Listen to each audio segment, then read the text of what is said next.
Good evening everyone. This is Arif. Now I'm going to say about layers, layer basics. About Photoshop layers. Photoshop layers are like sheets of stacked acetate. You can see through transparent areas of a layer to the layers below. You move a layer to position the content on the layer.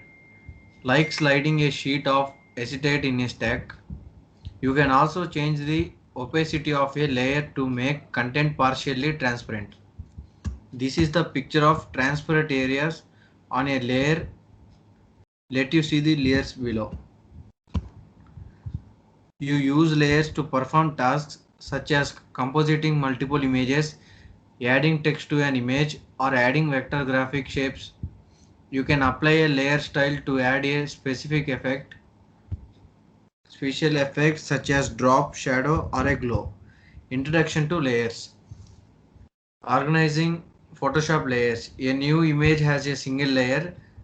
The number of additional layers, layer effects, and layer sets you can add to an image is limited only by your computer's memory. You work with layers in the layers panel.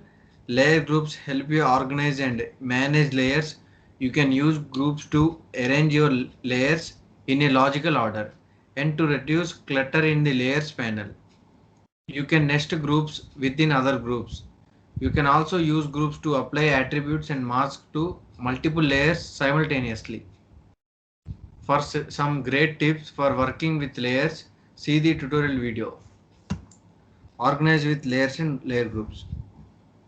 Now Photoshop layers for non-destructive editing. Sometimes layers do not contain any apparent content. For example, an adjustment layer holds color or tonal adjustments that affect the layers below it. Rather than edit image pixels directly, you can edit an adjustment layer and leave the underlying pixels unchanged. Layers. A special layer type of layer called a smart object contains one or more layers of content. You can transform, scale, skew, or reshape a smart object without directly editing image pixels, or you can edit the smart object as a separate image.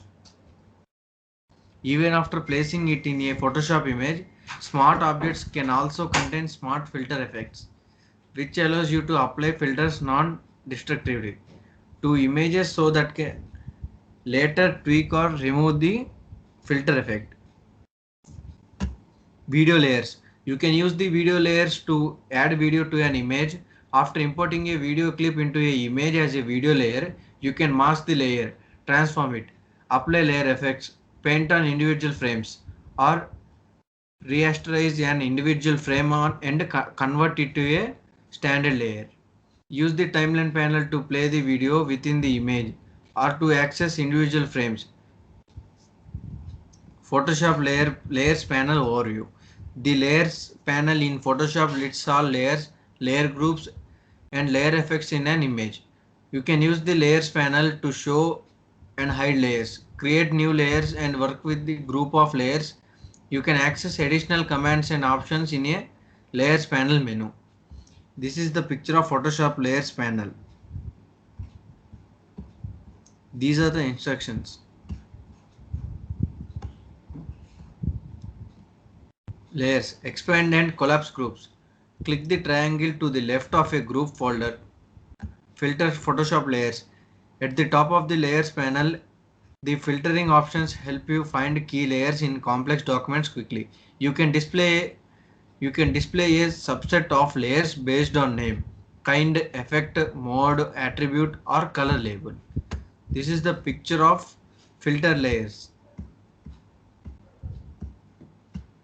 Convert background and Photoshop layers. When you create a new image with a white background or a colored background, the bottommost image in the layers panel is also called background. An image can have only one background layer. You cannot change the stacking order of a background layer, its blending mode, or its opacity. However, you can convert a background into a regular layer and then change any of these attributes. When you create a new image with transparent content, the image does not have a background layer. The bottommost layer is not constrained like the background layer. You can move it anywhere in the layers panel and change its opacity and blending mode. Convert a background into a Photoshop layer. First one, double click background in the layers panel or choose layer, select new and then layer from background. Second one, set layer options and then click OK.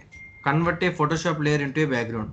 Select a Photoshop layer in the layers panel and then choose layer and then select a new. After that, click on background from layer. Any transparent pixels in the layer are converted to a background color and a layer drops to the bottom of the layer stack. Note, you cannot create a background by giving a regular layer the name background. You must use the background from layer command. Duplicate Photoshop layers. You can duplicate layers within an image or into another or a new image. Duplicate a Photoshop layer or group within a image. Select a layer or group in a layers panel. Do one of the following. Drag the layer or group to the create a new layer button. Choose duplicate layer or duplicate group from the layers menu or the layers panel menu. Enter the name for the layer or group and then click OK. Create a new document from a Photoshop layer or group. Select a layer or group from the layers panel. Choose duplicate layer or duplicate group from the layers menu or the layers panel menu. Choose new from the document pop-up menu and click OK. Sample from all visible Photoshop layers. The default behavior of the mixer brush, magic wand, smudge, blur, sharpen, paint bucket, clone stamp and healing brush tools is to sample color only from pixels on the active layer. This means you can smudge the or sample in a single layer. To smudge or sample pixels from all visible layers with these tools, select sample all layers from the options bar. Change transparency preferences. First one, in Windows, choose edit and then click preferences and then click transparency and gamut. In Mac OS, choose Photoshop preferences and then click transparent and gamut. Second one, choose a size and color for the transparency checkerboard or choose none of grid size to the hide the transparency checkerboard. Thank you.